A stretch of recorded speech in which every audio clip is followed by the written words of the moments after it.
오늘 그냥 주식 그 시황은요, 그냥 뭐 시간 구애 없이 그냥 좀 천천히 그냥 생각나는 대로 말씀드리겠습니다. 예. 코스피가 마치 그냥 흡사 폭포수가 흘러내리는 것 같지 않습니까, 여러분?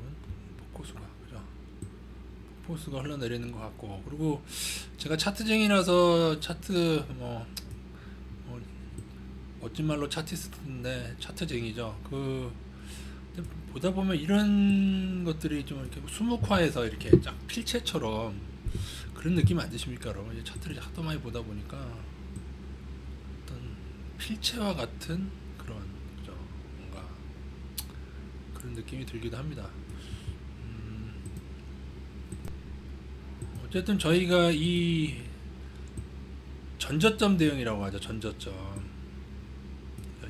대응. 전저점 대응은 잘 된 것 같은데, 사실은 이후에도 반등이 온다면은 무조건 여기가 이제 전저점 대응을 하는 게 맞는 겁니다. 여기가 다 이제 손절 라인이죠. 손절가 깨지면은 급락하고, 물론 끝까지 이건 잡아야 되는 거긴 한데, 여기에서 장기 투자자하고 무리한 금액으로 중단기 하는 사람하고의 대응은 다릅니다. 만약에 여러분이 금액이 무리하다면은 이후에는 여기를 잡을 수밖에 없어요. 장 투자다. 근데 뭐 굳이 뭐 여기서 뭐 1800을 가든 2000을 가든 뭐 그죠?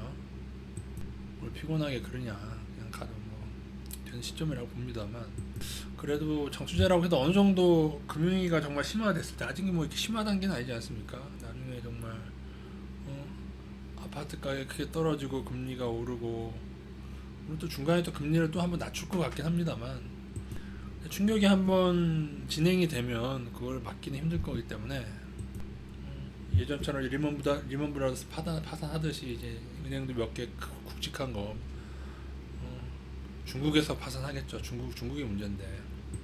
그래 조금 복귀를 해보면은, 그죠? 복귀를 조금 해보면 너무 반등이 작았는데, 근데 사실 반등이 아예 없었던 건 아니에요.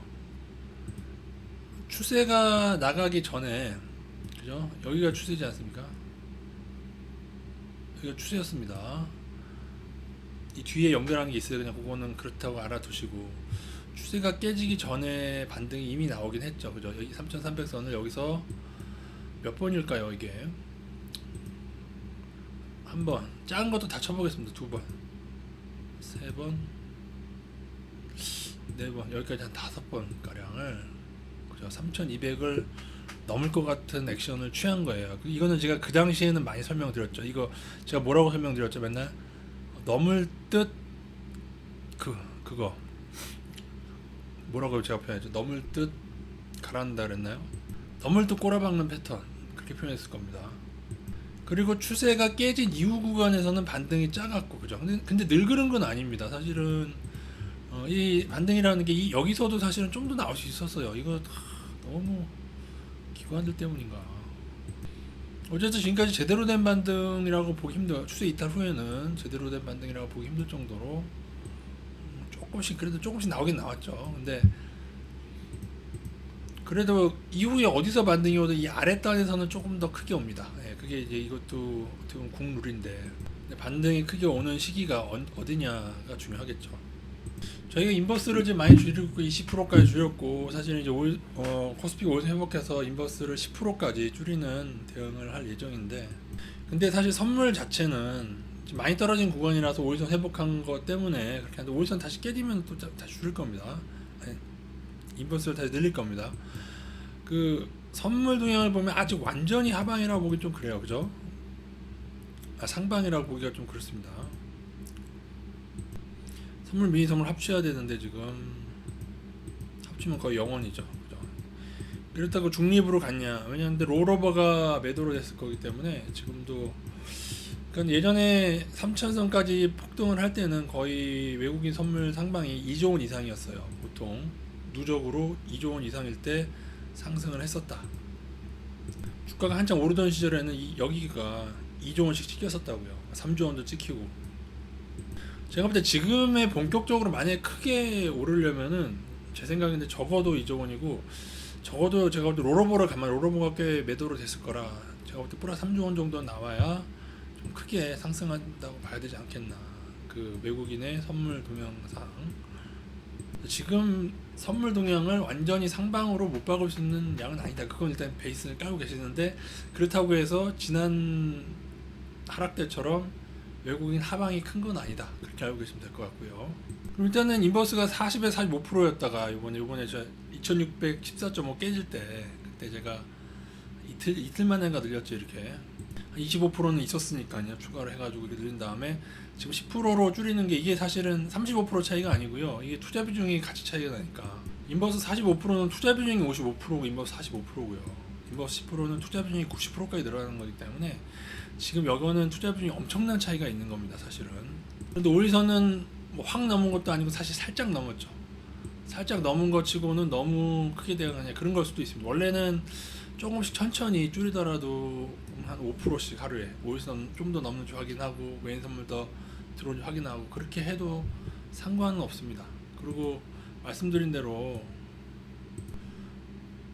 반등을 하더라도 꼭 이렇게 몇 번, 한 번 정도 누른 다음에 쌍바닥 후에 가는 경우도 있고요. 굳이 한 번 더 누른 다음에 가는 경우도 설명을 드렸죠, 그죠? 이렇게 이런 식으로.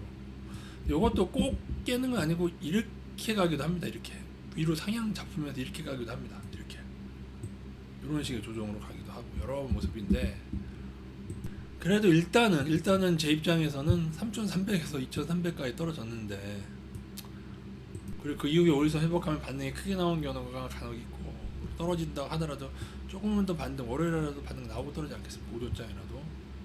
그래서 일단은 좀 빠르게 줄여보고요. 대신에 오일선이 다시 깨지게 되면 또 인버스를 또 조절을 하도록 할 예정이 있습니다. 이런 조절은 이제 좀 뭐 금액이 크게 투자하시는 분들 위한 조절이고, 뭐 적립식 하시는 분들은 그냥 뭐 꾸준히 적립식을 투자를 하시면 될 것 같습니다. 나스닥이 어떻게 진행될 것 같냐라고 물으신다면,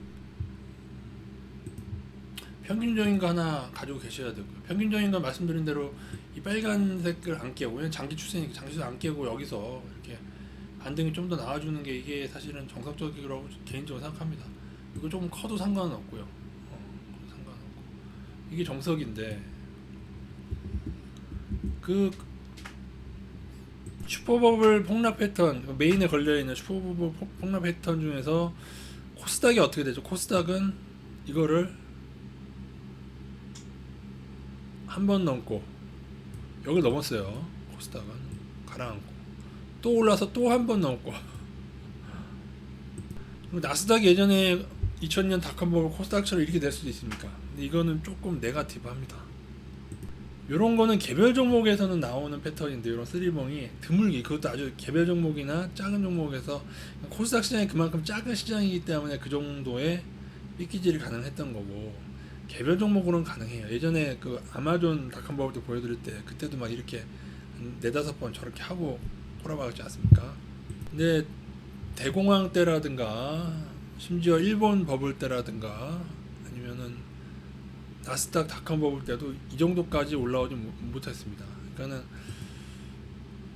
이후에 조금 많이 간다고 해도 한 14,000 정도가 끝이 아닐까를 꼭 보셔야 됩니다. 반등이 오더라도 이 정도면 많이 오는 것 같아요. 평균적으로 진짜 무리하게 가봐야 쌍봉, 제가 볼 때는. 이렇게 이런 패턴도 있긴 있죠. 근데 이렇게까지 올라간다면은 이거는 상당히 그 뭐라고 해야 되나, 무리한 패턴이죠. 그래서 작으면 12,000대, 좀 크면은 14,000대 정도에서 반등의 폭은 걱정이 되고, 그 후에 다시 떨어지는, 여름에 오르고 늦가을이나 겨울부터 떨어지는 거를 이렇게 생각을 하셔야 이게 조금 더 평균에 가깝다. 그러나 또 다른 변이를 생각을 한다면은, 그것도 뭐 다 그림상에서 얘기했는데, 일본이 기간이 비슷해요. 일본하고 진짜 비슷한 점이 많은데, 일본이 첫 하락이 아쉽게, 물론 반등 후에 살짝씩 반등 후에 더 떨어지긴 했습니다만은, 이게 여기에 절반이 떨어졌죠. 8,000선까지 이렇게 되면, 일본처럼 된다고 하면 이러다가 반등 잡고 8,000선까지 떨어진 다음에 그 후에 좀 본격 반등하는 이런 모습도 있다. 하도 아랫단이니까 그 후에 반등은 여기서 머무는 이 저 윗단까지 가지도 못하고 일본이 버블은 이 아래에서 꾸물거리다가 한 두 번 꾸물거리다가 그 다음에 다시 골로 가죠. 그러니까 시기마다 떨어지는 그 폭도 다르고 모든 게 다 다른데, 근데 왠지 평균적으로 가진 않을 것 같아요. 그죠? 여기서도 반등이 여기서 시작된다고 해도 왠지 반등이 좀 클 것 같은 느낌이 드는 건 왜일까요? 혹은 여기서 오히려 반등이 작고 한다면 오히려 더 많이 한 9천 정도까지 흘러내린 다음에 반등이 올 것 같은 느낌은 또 왜일까요? 만약에 흘러내린다면요. 뭔가 우리의 예상을 좀 뒤엎을 만한 좀 새로운 것으로 가지 않을까 싶기도 합니다. 가장 새로운 거는 여기서 이렇게 N자로 올라버리는 거겠죠. 왜 자꾸 이러지? 이걸 이렇게 N자 상승을 합니다. N자. 영어로 N자니까요. 이것도 뭐 전대미문의 일이 벌어질 수도 있지 않느냐라고 하는데, 근데 사실은 쉽지 않습니다. 왜 쉽지 않다고 보냐면은 개인들이 이미 폭주를 한번 했기 때문에 그래요. 개인의 비중도 너무 많아졌다. 그래서 그러니까 예전처럼 월가가 더 많이 가지고 있고 개인이 적게 가지고 있을 때는 월가 가치도 마음대로 할 수가 있겠지만은 점점 개인의 비중이 많고, 또 하나는 또 CEO들이 작년에 또 매도를 많이 했잖아요. 대주주하고 암묵적인 그게 있었어야 되는데, 그 기술주가 하나같이 작년에 이렇게 같이 판 건 뭐 세금 문제 때문에 그렇다고 하지만 그것만은 아닐 것이다. 개인적으로 뭔가 걔네들 암묵적으로 뭐가 있지 않겠는가. 종업원을 줄이는 것도 희한해요. 다 같이 지금 난리예요. 그러니까 기술주가 제가 볼 때 뭔가 좀 정상적이지 않다. 과연 그 중에 실적을 부풀린 기업은 없을까 하는 것도 강한 의구심을 들고 있습니다. 지난번에 말씀드렸듯이 이 모습이 홍단에 보면 이렇게 소나무 모습으로 이렇게 된 거 있지 않습니까? 이렇게 하고 이렇게 화투에서 이런 모양 많이 까만 거 있지 않습니까? 많이 보셨죠? 왠지 그런 느낌, 제가 볼 때 그런 느낌으로 될 것 같습니다. 이게 이렇게 좀 크게 나오는 요 정도, 뭐 이렇게 위에 뭐 하면서 저희 느낌은 그렇습니다. 뭐 제 느낌을 믿지 마시고요. 그게 뭐 더 떨어진다고 해도 그럼 조금 더 화투스럽게 이것도 크게 해서 이렇게 홍단, 이게 더 화투 같네. 그죠? 이렇게 잘 안 그려지네요. 주식 분석 보러 들어왔는데 무슨 20칼을 그리고 있냐라고 하실지 모르는데, 근데 확실히 뭔가 많은 패턴을 알고 있어야만 흘러가는 패턴에 대해서 알 수 있고, 그죠? 여기서 나온 이 패턴이 너무 대공황뿐만 아니고 일본하고도 비슷하지 않았습니까? 그죠? 그럼 이 영상 꼭 한번 봐주세요. 어렵게 찾아서 제가 한 거라. 이게 대공황 1930년 당시고요. 1990년 일본도 비슷하죠. 소나무 같잖아요. 소나무. 화투 소나무. 이만큼은 안 나왔어요. 근데 왠지 이번 나스닥 요게 좀 클 것 같다는 얘기죠. 그죠? 저의 느낌일 뿐입니다. 물론 이것도 어떻게 약간 작다고 보면은 이렇게, 약간 작다고 보면은 약간 비슷하긴 한데, 이건 다크버블 나스닥 하나가 아니고 요쪽이 두 봉이 형성이 됐죠. 이렇게 그러니까 다 이렇게 변이된 패턴들이 있고요.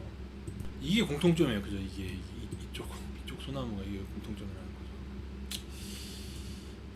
그런 이후에도 대응은 크게 다를 것 같지 않습니다만은, 그래도 한 번쯤 오르서 회복되는 지점에서 잠시나마 잠시일 수도 있어요. 또 뭐 오르서 다시 깨고 내려가면은 또 투자 비중을 줄이겠지만 잠시나마 담가보고. 근데 제가 이런 얘기를 드리기가 참 주저스러운 게, 이러면은 또 레버리지나 아니면은 신용으로 5배씩 땡기시는 분들이 계셔서, 근데 제가 다시 말씀드리면 저는 그런 무리한 투자자를 구원할 수가 없고요. 양방향 무리한 투자자가 많아지면 이렇게 위아래로만 흔들면은 다 나가 떨어지잖아요. 그 사람들 위아래로. 원자재 선물시장에서 많이 있잖아요. 위로 아래로 그냥 그 폭이 꽤 크잖아요. 그게 다 이유가 있는 거예요. 그렇게 흔들어 줘야만 위아래 상하방 무리한 투자자들은 들 나가 떨어져라, 그런 샷이 나올 수도 있습니다. 결국 예전에 제가 가끔씩 얘기했던, 그죠? 얘네들 그냥 등으로 퉁치듯이 퉁쳐서 올려가지고 그 이후에 처분의 기회로 삼을 것이다라고 했던 그 당시에 저의 얘기가 사실 현실화되는 느낌입니다. 외국인도 보면은 계속 빠져나가고 있고, 외국인 주식 동향은 아직 좋지는 않습니다. 근데 이제 요렇게 주식으로 누를 때는 의도가 있어서 요렇게 누를 때 이렇게 많이 좀 하기 때문에 요거는 선물의 상방을 잡히면은 너무 크게 단계적으로 보지 않아도 되는 그림일 수는 있지만은, 근데 만약에 이게 그럼에도 불구하고 외국인이 주식 자체를 너무 크게 빠져나간다고 하면은 그것도 조금은, 왜냐하면은 당장 추가로 크게 떨어지는 일이 있을 때 주식이 급하게 빠져나간 경우가 2008년에 좀 있었거든요. 2008년이거든요, 여러분. 2008년에도 반등은 크게 왔어요. 꼬라박기 전에. 여기가 1900선이었으니까. 그러니까 이게 또 보니까 화가 나죠, 그죠? 이 정도는 반등이 나와야지, 떨어져도. 여기도 반등 요거 꽤 컸고, 지금이 여기일 수도 있고, 여기면 잠깐 반등하고, 이거는 한 번, 그죠? 큰 반등 전에 한 번 떨어질 것처럼 여기도 나오죠. 페이크 치고 올리죠. 지금 보여주고 싶은 건 그게 아니라 외국인이 빠져나가는 강도, 그죠? 근데 막판에 정말 꼬라박기 전에 거의 쉴 새 없이 이런 기울기로, 그러니까 지금 이거는 이 정도 매도는 진행이 이미 됐고, 그죠? 근데 이후에 좀 소강 상태를, 자 보세요. 반등할 때 이 부분이 반등 부분이지 않습니까? 아까 그 부분에는 매도가 소강 상태를 보여요. 그러다가 진짜로 급락 전에 계속 좀 빠르게 매도를 진행하는 모습을 볼 수가 있습니다. 이게 2008년도에 때 모습이었습니다. 다들 같을 수는 없겠지만, 그죠?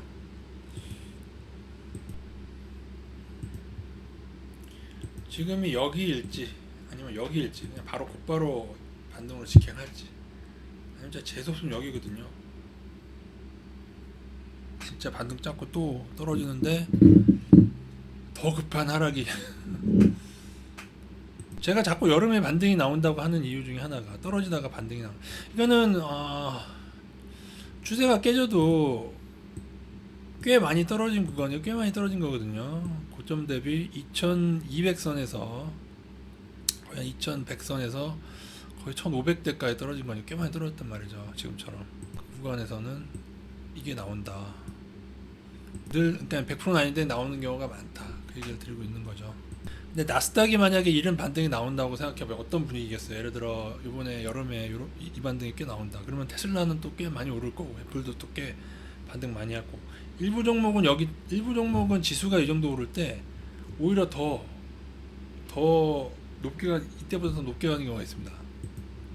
이때보다 높아지는 경우, 일부 종목 이렇게 나가고, 일부 종목에서 막 급등할 거고, 뭐 정신 못 차리겠죠. 그러면서 분명히 이 반등이 많이 크게 나오기로 한다면 어떻게 될 것 같냐면, 제 생각에는 자꾸 파월은 또 하락을 얘기할 것 같고, 그러니까 개인들은 별로 반등에도 동참하지 못하게, 계속 뭐 1% 올린다 얘기 막 하면서 하다가 0.5% 올리는데 그치고 막 그러면서 반등하고. 또 이제 우크라이나 사태가 또 해결될 가능성도 하나 있어야죠. 만약에 우크라이나가 러시아가 조금 해결되리라고 봤을 때는 월가가 미리 좀 그쪽이랑 연이 닿아서, 왜냐면 요번에도 보셨지만 여러분, 우크라이나가 공격하기 전부터 외국인 선물 동향이 안 좋았어요.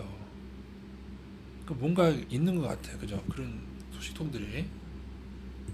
일단 저희 시나리오는 대충 아시겠죠? 늘 말씀드렸지만 제가 올해 초부터, 올해가 주식이 크게 꺾이게 될 가장 나스닥이 크게 꺾이게 될 가장 확률 높은 시기라고 작년 말 올해 말씀드렸고, 그 후에 또 떨어지다가 큰 반응 나오고 진짜 개폭락은 하반기나 뭐 그렇게 나오는 그 시나리오가, 이런 과거에 이런 모습들이 있었기 때문에 여기에 기반한 근거들이 되겠습니다. 제가 원래 늘 말이 좀 많아서 그 녹음하고 나면 늘 길게 한 것 같아가지고, 그런데 오늘은 좀 그냥 시간 제한 없이 한번 그냥 주저리 한번 체크를 봤습니다. 그러니까는 제가 주식 차트를 오래 보다 보니까 이게 같은 가격대라고 하더라도 운명이 다 달라져요. 보십시오. 이 가격대에 매수한 사람들의 운명을 한번 봅시다. 이것이 뭐 단타든 뭐든 간에 여기서 매수한 사람의 운명이 있을 거고, 여기서 매수한 사람은 그래도 한 번은 구원을 받았죠, 그죠? 여기서 매수한 사람은 쬐끔 먹는 거야. 여기서 매수해서 다시 떨어지는 거, 여기서 포기한 사람도 있을 거예요, 그죠?